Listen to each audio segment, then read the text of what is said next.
In this tutorial, we're going to show you how to create a lithophane. A lithophane dates back several hundred years when they were either first molded or handcrafted in porcelain and other translucent materials. A lithophane image is what we cut into materials like corian and certain plastics that can only be seen clearly when backlit with a light source. It works by varying the height of the image so that in the dark areas there's more material than there are in the light areas. Ultimately, when it's backlit, the grayscale image can be seen through it. So this is what we're actually aiming for, but let's walk you through creating one of these for yourself. So to start off, let's go up to File and Close.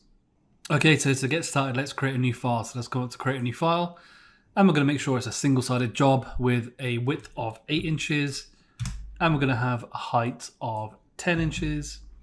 Now, we're going to be cutting this out in corian, and corian typically comes in 1/4 inch thick blocks, so we're going to go for 0.25 inches here.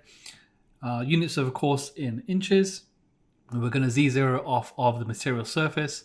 Now XY datum is going to be in the center, but later on when we come to toolpath this, we're actually going to change that to the bottom left. So just something to note down for later on. We're going to make sure that our resolution is set to very high. That's because we want to make sure that we make use of all the pixels that we can to make sure that our lithophane looks very, very nice. And as for our material, we're actually going to change it. I'm actually going to go for a solid color. And the color I'm going to use is this one down in the bottom right here, 25% gray. And with that, I can click out of the form and click OK. Okay, so now we need to look at importing a bitmap. Now there's two ways you can actually do this. You can do it on the drawing tab at the very top here by clicking import bitmap, or you can go to the modeling menu and you can click on this here. So create a component from selected or imported bitmap. Now, it's actually great to use this when working with bitmaps that you need to get a lot of detail out of, such as a lithophane, because this will allow us to get the maximum amount of detail that we can from our imported bitmap. So in this case, let's go ahead and import that. Now you'll notice that it says create a component from selected or imported bitmap. So we haven't selected anything yet, so let's go ahead and click on it. And we're going to navigate over to our tutorial folder where we have our Charlie Chaplin JPEG file. We're just going to select that and click open. Okay, so to make things a little bit easier to visualize, let's go ahead and tile our views vertically here. And you'll notice that the software has imported this bitmap in the top right hand corner, and that's because it's respected the XY datum position, which is anchored in the middle of our worksheet just here. And you'll also notice that in the 3D view here that we have a component created from our bitmap, and I'll just show you what's going on with it. If I just tilt the view here, you can see it's actually a 3D component there that's going on from our bitmap there. So the software has done that for us, but let's just come back down on that. There we are. Now we actually want to center this, so let's select it first, and then we can hit F9 on our keyboard to pull that into the center. Now, if you forget that you can use F9 or you want to use something else, you can always use this tool here to align selected objects to the center of your worksheet as well. Okay, so right now this isn't the correct size for our job. I want to make sure this is the right size for our lithophane. So I'm going to go ahead and size this up by first selecting my picture here of Charlie Chaplin. I'm going to come over to the left under Transform Objects and click on Set Selected Object Size. Now I want to make sure that I've got Job Aligned box clicked or checked here. I want to make sure the anchor is in the middle. And I'm actually going to change the height to 8.5, but crucially, do keep in mind that I've got the link XY here checked because I want to make sure that the X value is also changed when I change the Y value. And I've also got auto scale Z on, which means the depth will automatically be changed along with the values that I've changed here as well. So let's hit apply. And there we are, that looks much better now. So I'm just going to go ahead and hit close. Okay, so with our size set up, let's have a deeper look at our 3D view here. So I'm just going to zoom in after turning it this way a little bit, just to demonstrate what we're looking at here. Now, already you can see that there's something wrong. Now, for our lithophane to actually work, we need to have the light areas in our relief to be the lowest points, and the dark areas in our relief to be the highest points, because we're going to leave more material where it's dark and less where it's light. Now right now you can see this white area outside of Charlie here is actually raised. It's above the dark areas, and we don't want that. We want to fix that. So to do that, we're going to look at the combine mode for our model. So if I just zoom back down on Z here, I'm just going to come over to our modeling menu. So if you come over to the modeling tab here and we right click on Charlie Chaplin here under the modeling tab, under our component tree, we can see that the combine mode is set to add, but we want it to be subtract. Now, just a point of note, you can also change the combine mode if you go into component properties up here as well while the component is selected. But for now, we're just going to right click, combine mode, change that from add to subtract.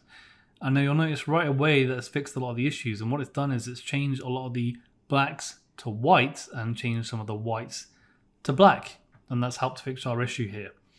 Now, you may notice this kind of translucent rectangle around our 3D view here.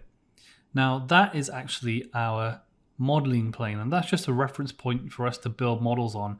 And currently, our model is below that, so that's why you see this hazy type look that you have over Charlie here in our 3D view. But any of the components that touch the modeling plane are actually going to be colored. So you may see, for example, that the red here, you've got like a much deeper red here. So where the actual model touches the top of that modeling plane, you'll start seeing the actual proper color of the 3D component over here. Now, if that is a little bit confusing for you, you can actually come up to the top here, and if you click on view, you can turn off the modeling plane by clicking on this option here for draw modeling plane, and that's what the model will look like properly. So there you are. So there's what the representation of the model is without the modeling plane. But the modeling plane can come in very handy because it allows you to see when you have any models that are kind of underneath the modeling plane. So for example, let's say you're making a dish, and there's a good example of this in our dish recess guide, where you have a model within your dish. A modeling plane can be great because it can show you where parts of the model are coming through the modeling plane, and that can lead to flat spots. So for that purpose, having the modeling plane on is actually a great idea. But right now we know that this is either sharing the modeling plane or underneath it, so we can just go ahead and turn that off. Okay, so let's just look down on Charlie again, and now what we're going to look at is putting in a rectangle, because we want to limit our tooling to only a section of this so it fits nicely into a frame. So what we're going to do is we're going to go over to our drawing tab, and we're going to choose our draw rectangle tool. We want the anchor point to be in the center here. I'm going to change X to 0, Y to 0, and we're going to make sure we have a square corner type. Now width is going to be 6 inches and our height is going to be 8 inches, and we're just going to click create. And there we are. If I just close this out, I can select this now. And there's our rectangle ready to limit the boundary for our machining for our lithophane. Okay, so now we can look at our toolpath. So let's move over to the toolpath menu. So let's come up to the top left here, click on switch to toolpath commands. And as usual, the first thing we want to do is make sure that we go into material setup so we can check our material setup is correct for our CNC machine. Okay, so our thickness is 0.25 inches. Now we are going to change our XY datum to be the bottom left-hand corner now. We're going to Z0 off of the material surface. Now, in regards to model position in material, normally you'd have a gap above the model, or you'd have your model somewhere in the middle of the material.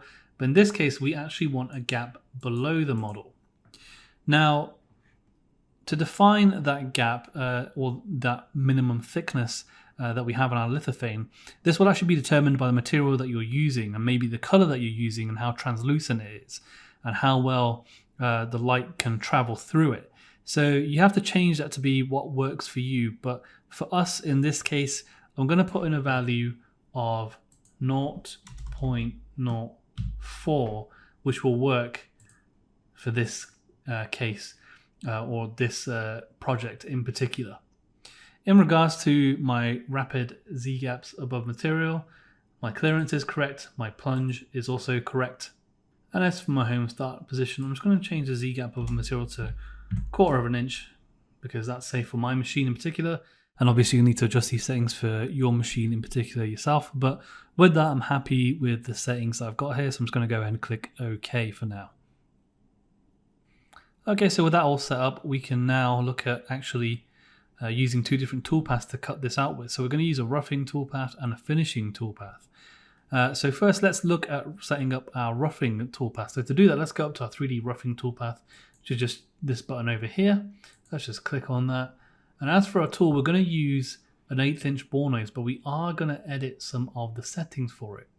Now before I do that, I just need to point out that we're going to use the same tool all the way through, which will prevent any tool changes. But just to edit the settings for this job in particular, so this will only edit this tool temporarily for this job, we're just going to click the edit button up here, and we're going to have a look at editing some of our settings just here. So I'm just going to adjust some of the values here. I'm actually going to change the path depth to 0.0625, and I'm also going to change the step over here to be 0.05. So you'll notice now I've got a step over 40%. Now typically a bore nose ML will be used for a finishing pass, but we're going to go ahead and use it for a roughing pass. And if we use a really strong step over, then what will happen is it will leave behind some ridges for our toolpath, and that's okay because we're going to go back and take those out with our finishing toolpath. And finally, I'm just going to change this down to 12,000 RPM for this job, and I'm going to go ahead and click OK. Now you can see I've got my machine limit boundary set to selected vectors, and it's actually chosen our selected vector, which is our rectangle that we made earlier, and you can tell because it's got that dotted pink line around it. That means that is selected, and that is the selected vector we'll use for our machining limit boundary. We don't need a boundary offset, but we are going to give machining allowance. We're going to leave a little bit of material behind for our finishing pass to go over. So I've set that to 0.03 inches. We're going to use a Z-level strategy here. Profile last, order level by level. Don't need a raster angle on this one. And we're not going to use any ramp moves, but I will just rename our 3D roughing here. I'm just going to call this one 0.125 BEM, which stands for bore nose ML. And I'm going to hit calculate. Now you'll notice now I've got this warning pop-up that's saying the allowance left on is greater than 20% of the tool diameter. Now, as I pointed out earlier, I changed it to 40%, so that's why it's giving us this error. But that's okay, we can ignore that because I know I've actually set that purposefully to 40%. So I'm going to hit OK. And there we are, it's now created our 3D roughing toolpath for us. So let's have a look at the preview for this. So if we just preview the visible toolpaths, and now this is the time that you really want to assess your preview, because if there's anything wrong here, then more than likely it will be wrong on your machine as well. So this is where you really want to investigate your preview and check that this is what you expect to see. And of course we've got some ridges here, but as I said earlier, because of that step over, that's what I expected to see, and our finishing pass should get rid of that. So let's just zoom back onto that. We can close this out, and now we can look at adding in a 3D finishing toolpath. So let's come up to our 3D finishing toolpath and click on that. Again, we are going to use our ball nose 1/8" end mill. We're going to make sure to edit it again this time actually, because I want a slightly less step over on this one. I'm actually going to go for 8% this time because I really want a nice finish on this one. So I'm going to go for a step over of 0.01. So I'm going to click OK, and again this only changes it for this instance of this job. This is just temporary for this job only. And we're going to use our selected vectors again here as well. And this time we're actually going to use a raster strategy because this is Corian, and if there's any kind of tool marks left behind, it's going to be hard to remove. So I want the tool marks to look deliberate. So instead of going back and forth or up or down, I'm actually going to add a raster angle of 45 degrees, and that way the tool marks will go this way, but it will actually add some interesting marks to the background, which I think will give a kind of nice effect to the finish here. So I'm just going to put an angle here of 45, and again I'm just going to rename this one with the tool added on, so 0.125 ball nose end mill, and again we can calculate that as well. Now this is taking a little bit of time to calculate because it's a much more dense toolpath with our finishing toolpath using quite a small tool, so it's just taking a little bit of time to calculate this out. And there we are, there's our toolpath ready for us to preview. So let's preview our visible toolpath. I'm just going to change the angle of that just a little bit so we can see what's going on here. Preview that visible toolpath. And I think that looks really nice. You can see that's cleaned that up quite nicely there for us. Let's just look back down on that. So what we're looking straight down on our 3D view here, it's actually hard to visualize what this is going to look like when we're shining a light behind it, because our 3D preview doesn't work that way. But what we do have is a setting up on the top in our preview here called Lithophane. Now, if we click on this, it's going to end up simulating what it would look like if we actually put a light source behind the lithophane and shine a light through. Now, this is only a simulation, but it'll give you a good idea of what it could look like in the end. So let's turn that on and let's have a look at that. So that's what we have at the moment, but you've got this slider here that you can use to actually adjust the amount of light coming in. I'm just going to turn that down a bit. And I think that setting there is actually quite nice for me. I think this is a nice representation of our original image. Now, if I zoom in onto our 3D view here, you can see that the image is a little bit soft. It's not as clearly defined as maybe we would like, depending on the end use of this lithophane. So the detail could be a bit more fine on this, but the problem with that is it may take a lot of time to cut. So if we can minimize the time on the machine, the better, but that'll be up to you to decide. But right now, with the size of the cut that we have, this is about the best detail that we're going to get. But let's say that we want to get a little bit more detail. Let's just go ahead and show you how to do that. So let's just look straight back down on this again. And then I'm going to close out our preview form, and we're actually going to duplicate our finishing toolpath. So if we right click it and click duplicate, you'll notice it's made a copy of our 3D finishing toolpath, and we're going to open that up, and we're actually going to change the tool now. So we're going to select a new tool. We're going to choose smaller tool. We're going to choose 1/16 inch bore nose. We're going to select that for now. Just going to remove our 1/8 inch bore nose up here, and I'm going to edit this because I want to change the step over to about 8% and click OK. And all the rest of the settings will stay the same, but I will change the name down here. So there we go, 0.0625. I'm going to calculate that toolpath. Now again, this is going to take a little bit of time to calculate because again, we're using quite a dense toolpath with a very small tool. So it's just going to take a little bit of time to think about it, to calculate this toolpath, but it'll be worth it in the end because we'll get a much nicer result from it. And we'll get a little bit more detail out of our final cut when we run this 3D finishing toolpath in just a moment's time. And there we are, looks like it's finished calculating that. So before I run that, I'm just going to zoom in just a little bit so we can have a look at some of the details on what's going on here. Just going to change the view just a little bit here.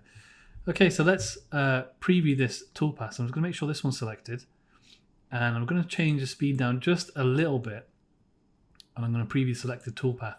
Now, if you watch it from the bottom right-hand corner, what you'll start to see is you get just a little bit more detail, especially when we start getting to the shirt. You're going to see the squares on his shirt here, the lines here are much finer. You can see them in a much better detail. You're seeing they're a lot less soft and a lot more fine.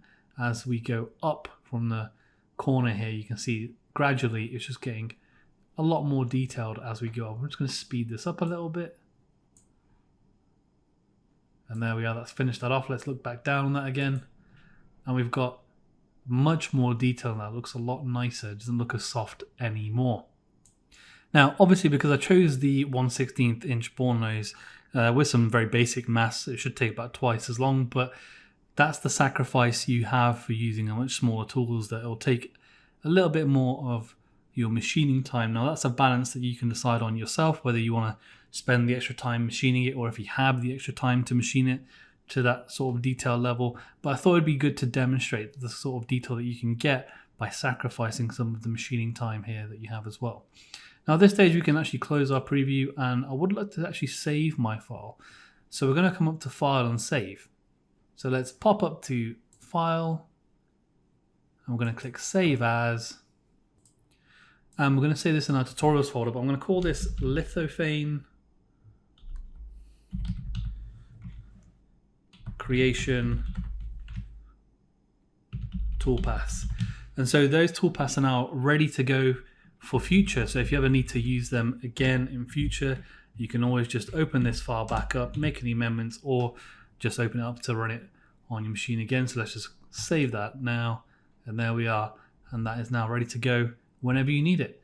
And at this stage, you could also now save off your toolpath to run on your machine, but to do that, I'll refer you to our toolpath saving guide, which you will find in our related videos or the link below. But that concludes our tutorial. I hope you found it interesting and I hope you found it useful. And these lithophanes are actually fantastic, and I think they're a great way to show off how you can use your software to create a really interesting final result. There's nothing more exciting than making one of these lithophanes without it being backlit, and then when you light it up from the back and you see someone, a recipient, looking at it for the first time, it's a wonderful thing to see. So I do hope you find this tutorial very useful, and I hope that you get to try it out for yourselves. And as usual, we very much thank you for your time, and we look forward to seeing you in the next video. Thank you very much.